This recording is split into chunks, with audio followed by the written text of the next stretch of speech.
Students, welcome to our channel. आज हम वर्तमान मूल्यांकन प्रणाली के दोष के बारे में जानेंगे।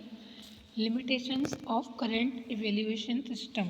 आज हम इसके विषय में बात करेंगे। ये आपका अधिगम के लिए आकलन विषय का महत्वपूर्ण टॉपिक है, या फिर जिसको हम असेसमेंट फॉर लर्निंग के नाम से जानते हैं। ये बीएड द्वितीय वर्ष के विद्यार्थियों के लिए आवश्यक टॉपिक है। तो चलिए शुरू करते हैं आज का टॉपिक। पहले के वीडियो में हम मूल्यांकन के विषय में पढ़ चुके हैं, मापन के विषय में पढ़ चुके हैं। तो आज हम वर्तमान मूल्यांकन प्रणाली के दोष के बारे में, खुली किताब परीक्षा के बारे में जानेंगे। मूल्यांकन एक व्यापक एवं उद्देश्य केंद्रित प्रक्रिया है। मूल्यांकन जो है वो किसी चीज़ के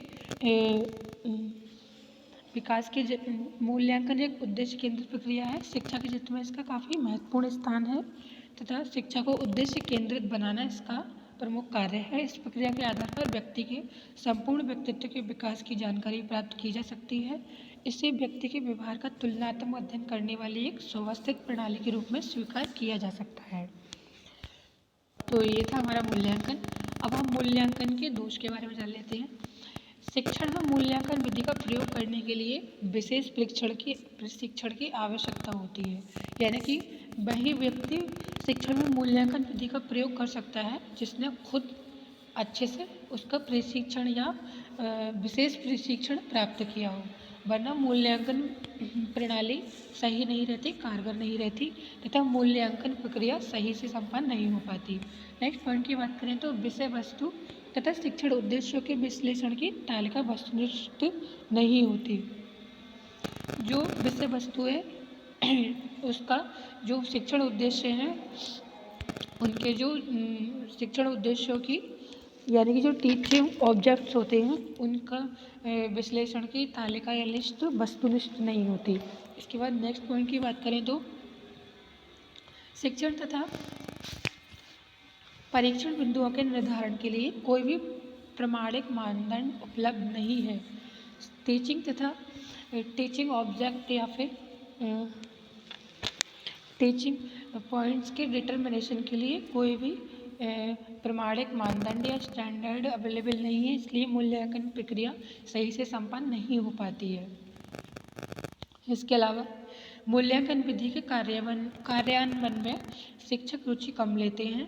इसके अलावा शिक्षक तथा परीक्षण बिंदुओं को एक ही अध्यापक निश्चित करता है, इसलिए व्यक्तिगत पक्षों का समावेश रहता है। यानी कि टीचिंग भी एक ही टीचर करेगा और वही टीचर जब कक्षा के बच्चों का मूल्यांकन करेगा तो अक्सर देखा जाता है कि फिर वही अध्यापक क्या करेगा, व्यक्तिगत पक्षों का समावेश कर देगा, पक्षपात करेगा विद्यार्थियों के साथ। इसके बाद हम परीक्षा प्रणाली के कुछ सुधार किए गए थे, कुछ एक्सपेरिमेंट किए गए थे। Some experiment for the improvement of examination system. तो हम इनके बारे में जान लेते हैं। 15 अगस्त 1947 को हमारा देश स्वतंत्र हो गया था। 1948 में हमारी केंद्रीय सरकार ने उच्च शिक्षा में सुधार हेतु सुझाव देने के लिए एक आयोग का गठन किया था, जिसको हम राधाकृष्णन आयोग के नाम से जानते हैं। इस आयोग ने अपने प्रतिवेदन या अपनी रिपोर्ट में उच्च शिक्षा के क्षेत्र में परीक्षाओं में सुधार को सर्वप्रथम वरीयता दी या प्रायोरिटी दी। उन्होंने स्पष्ट शब्दों में लिखा है, यदि हमें उच्च शिक्षा में सुधार का केवल एक ही सुझाव देना हो तो वह हम परीक्षा में सुधार का देंगे। आयोग का मानना था कि यदि परीक्षा प्रणाली में सुधार कर दिया जाए तो शेष सुधार स्वयं हो जाएंगे या खुद से हो जाएंगे। इस आयोग ने विश्वविद्यालय परीक्षाओं में सुधार के लिए अनेक सुझाव दिए थे। इसके बाद 1952 में माध्यमिक शिक्षा में सुधार देने हेतु एक और आयोग का गठन किया गया था, जिसको हम मोदालियर आयोग के नाम से जानते हैं। तो जो राधाकृष्णन आयोग है उसका गठन 1948 में किया गया था केंद्र सरकार द्वारा, तथा जो मोदालियर आयोग है इसका गठन किया गया था 1952 में माध्यमिक शिक्षा के सुधार हेतु। इस आयोग ने भी माध्यमिक स्तर पर होने वाली सार्वजनिक परीक्षाओं में सुधार के अनेक सुझाव दिए। 1958 में केंद्रीय शिक्षा मंत्रालय की केंद्रीय परीक्षा यूनिट ने माध्यमिक स्तर की सार्वजनिक परीक्षाओं के गुण दोषों पर विचार किया और उनमें सुधार के लिए अनेक सुझाव दिए। कोठारी आयोग जो कि 1964 से 66 में बना था, ने भी इस समस्या पर विस्तार से विचार किया। राष्ट्रीय शिक्षा नीति 1968 और राष्ट्रीय शिक्षा नीति 1986 में भी परीक्षाओं में सुधार पर विशेष बल दिया गया था। इसी बीच विभिन्न प्रांतीय माध्यमिक शिक्षा बोर्डों, राष्ट्रीय शैक्षिक अनुसंधान एवं प्रशिक्षण परिषद, जिसको हम NCERT के नाम से जानते हैं, इसके अलावा विश्वविद्यालय अनुदान आयोग UGC और विभिन्न विश्वविद्यालयों ने भी परीक्षाओं में सुधार हेतु विचार करने के लिए अनेक संगोष्ठियों का आयोजन किया। इसके अलावा कुछ सुझावों को लागू भी कर दिया गया। इनसे कुछ सुझाव बड़े कारगर सिद्ध हुए, जैसे मौखिक, प्रायोगिक, लिखित परीक्षाएं। तीनों प्रकार की परीक्षाओं का संपादन लिखित परीक्षाओं में निबंधात्मक, लघु उत्तरीय और वस्तुनिष्ठ तीनों प्रकार की परीक्षाओं का संपादन, प्रश्न पत्रों का निर्माण करने की आवश्यक सावधानियों को बरतना, परीक्षाओं का संपादन ईमानदारी से करना, अनुचित साधनों के प्रयोग को कानूनी अपराध घोषित करना और उत्तर पुस्तिकाओं का केंद्रीय मूल्यांकन करना। इनके अतिरिक्त भी कुछ अन्य प्रयोग भी किए गए। मेरिट विश्वविद्यालय के 2 वर्षीय B.Ed पाठ्यक्रम में उनमें से केवल 3 प्रयोगों, खुली पुस्तक प्रणाली, ग्रेड प्रणाली एवं संचय ग्रेड, बिंदु औसत और विकल्प आधारित ग्रेड प्रणाली के अध्ययन को रखा गया। इसके बाद हम बात करेंगे खुली पुस्तक परीक्षा या ओपन बुक एग्जामिनेशन। कभी कभी परीक्षाएं केवल ज्ञान प्रदान होती थी और उनमें ऐसे प्रश्न पूछे जाते थे जिनका उत्तर देने के लिए शिक्षार्थियों को विषय सामग्री को काफ़ी रटना पड़ता था। परिणाम यह था कि शिक्षार्थी के तनाव में रहते थे। परीक्षा की इस कमी को दूर करने के लिए खुली पुस्तक प्रणाली का विकास किया गया था। इस प्रणाली में परीक्षार्थियों को परीक्षा भवन में पाठ्य पुस्तकें ले जाने की काफ़ी छूट होती थी। वे प्रश्नों के उत्तर देने में इन पुस्तकों का प्रयोग कर सकते थे, परंतु उन्हें पाठ्य पुस्तकों के अतिरिक्त अन्य कोई पुस्तकें, प्रश्नोत्तरी, मेड इजी व हस्तलिखित सामग्री ले जाने की कोई छूट नहीं थी। उन्हें परीक्षा भवन या फिर एग्जामिनेशन सेंटर में आपस में बातचीत करने व अन्य किसी भी प्रकार से सहायता प्राप्त करने की भी छूट नहीं होती थी। अगर हम खुली परीक्षा की बात करें तो ये 2 प्रकार से होती है, रेस्ट्रिक्टिव टाइप तथा अनरेस्ट्रिक्टिव टाइप। अगर हम रेस्ट्रिक्टिव की बात करें तो उसको हम एक प्रतिबंधित तथा दूसरे को प्रतिबंधित खुली परीक्षा कहते हैं। इस परीक्षाओं में रेस्ट्रिक्टेड परीक्षा में परीक्षार्थियों के परीक्षा भवन या एग्जामिनेशन सेंटर अपने साथ केवल परीक्षा संस्था द्वारा पाठ्य पुस्तक या बुक अथवा उसके साथ तैयार की गई रीडिंग मटेरियल को ले जाने की छूट होती है। अन्य किसी पाठ्य पुस्तक अथवा संदर्भ ग्रंथ ले जाने की छूट नहीं होती।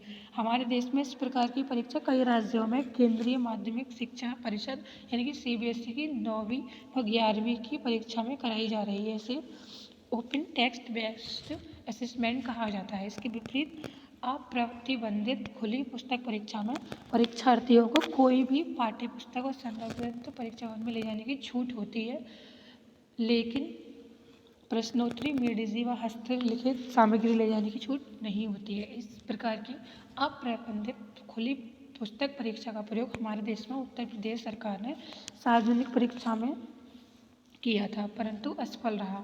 परीक्षार्थियों ने किसी भी प्रकार की पुस्तकें व हस्तलिखित सामग्री लेकर परीक्षा भवन में प्रवेश किया, आपस में भी एक दूसरे की खूब सहायता की और परीक्षा भवनों में परीक्षा जैसा कोई माहौल ही ना रहा, अतः 1 वर्ष बाद ही इसे बंद कर दिया गया। खुली पुस्तक परीक्षा की विशेषताओं अथवा गुण की बात करें तो merits of open book examination. इस प्रणाली के समर्थक इसमें कुछ गुणों का दावा करते हैं। इन गुणों के बारे में जान लेते हैं। इस प्रणाली के लागू होने से शिक्षार्थियों को रटने की ज़रूरत नहीं है और उन्हें याद करने की आवश्यकता होती है ना उन्हें इस प्रणाली अगर ये सिस्टम लागू हो जाता है तो इसमें जो स्टूडेंट्स हैं उनको फैक्ट को याद करने की ज़रूरत भी नहीं है और उनको रटने की भी कोई ज़रूरत नहीं है। वो अपना ध्यान केवल फैक्ट को समझने में लगाते हैं। इस सिस्टम के लागू होने से शिक्षार्थी विषय सामग्री का अध्ययन पाठ्य पुस्तकों से करते हैं और प्राय किसी एक पाठ्य पुस्तक को अपने अध्ययन का मुख्य आधार बना लेते हैं, जिससे एग्जामिनेशन सेंटर में आवश्यक कंटेंट से संबंधित प्रश्नों पर तुरंत पहुंचा जा सके। इस परीक्षा प्रणाली या एग्जामिनेशन सिस्टम में विचार एवं तर्क प्रधान प्रश्न पूछे जाते हैं, जिनका उत्तर परीक्षार्थी केवल बुक्स की सहायता से नहीं दे सकते। उन्हें अपनी तर्क शक्ति ये अपनी क्रिटिकल थिंकिंग का यूज करना होता है, इसके लिए उन्हें वास्तविक योग्यता का सही आकलन किया जा सकता है। सबसे बड़ी बात यह है कि उन्हें एग्जामिनेशन सेंटर में बुक्स की प्रयोग की छूट होती है, वे अन्य अनुचित साधनों का प्रयोग नहीं करते हैं। खुली परीक्षाओं की सीमाओं अथवा दोष की बात करें तो definition of open book examination, demerits of open book examination. इस सिस्टम के लागू होने से परीक्षार्थियों में परीक्षा का कोई भी भय नहीं होता, यानी कोई डर नहीं होता, वे पढ़ते व समझने में रुचि नहीं लेते और विद्यालय में पढ़ने का माहौल ही नहीं रहता। इस सिस्टम में सभी परीक्षार्थी पाठ्य पुस्तकों की सहायता से उत्तर देते हैं, इसलिए उनके उत्तरों से यह ज्ञात नहीं होता कि उन्हें विषय वस्तु का कितना ज्ञान है। फिर भी सब परीक्षार्थियों के उत्तर बुक्स में दिए हुए होते हैं, इसके आधार पर परीक्षार्थियों का वर्गीकरण भी नहीं किया जा सकता। इस प्रणाली में परीक्षार्थियों की परीक्षा भवन में अपने साथ केवल पाठ्य पुस्तक ले जाने की छूट होती है, लेकिन वे प्राय अन्य सामग्री जैसे पुस्तकें, प्रश्नोत्तरी, मेड इजी भी साथ ले जाते हैं। ये वे खुलकर आपस में बातचीत भी करते हैं और परीक्षा भवन में परीक्षण का माहौल ही खराब कर देते हैं। तो फ्रेंड्स, इस वीडियो में हमने खुली पुस्तक परीक्षाओं की विशेषताएं अथवा गुण, खुली पुस्तक परीक्षाओं की सीमाएं अथवा दोष तथा इसके अलावा हमने परीक्षा प्रणाली में सुधार के कुछ प्रयोग के बारे में जाना, जिसमें हमने राधाकृष्णन आयोग के बारे में, केंद्रीय परीक्षा यूनिट के बारे में, मुदालियर आयोग के बारे में, कोठारी आयोग के बारे में बात की। तो फ्रेंड्स, ये आई होप कि आपको ये वीडियो अच्छा लगा होगा। इसमें हमने limitations of current evaluation system के ऊपर बात की। तो हमारे वर्तमान मूल्यांकन प्रणाली में क्या दोष हैं, क्या उसमें सुधार करने की आवश्यकता है, किन चीज़ों को हमें सुधार करने की आवश्यकता है, किन चीज़ों को हमें अपने सिस्टम से इवैल्यूएशन से निकालने की आवश्यकता है, किन को इंक्लूड करने की आवश्यकता है, इन टॉपिक पर बात की। नेक्स्ट वीडियो में हम विकल्प आधारित क्रेडिट प्रणाली, चॉइस बेस्ड क्रेडिट सिस्टम के बारे में बात करेंगे। आई होप कि आपको वीडियो अच्छा लगा होगा। वीडियो अच्छा लगा तो वीडियो को लाइक एंड शेयर, चैनल को सब्सक्राइब करना बिल्कुल मत भूलिएगा। मिलते हैं नेक्स्ट वीडियो में नेक्स्ट टॉपिक के साथ, तब तक के लिए नमस्कार।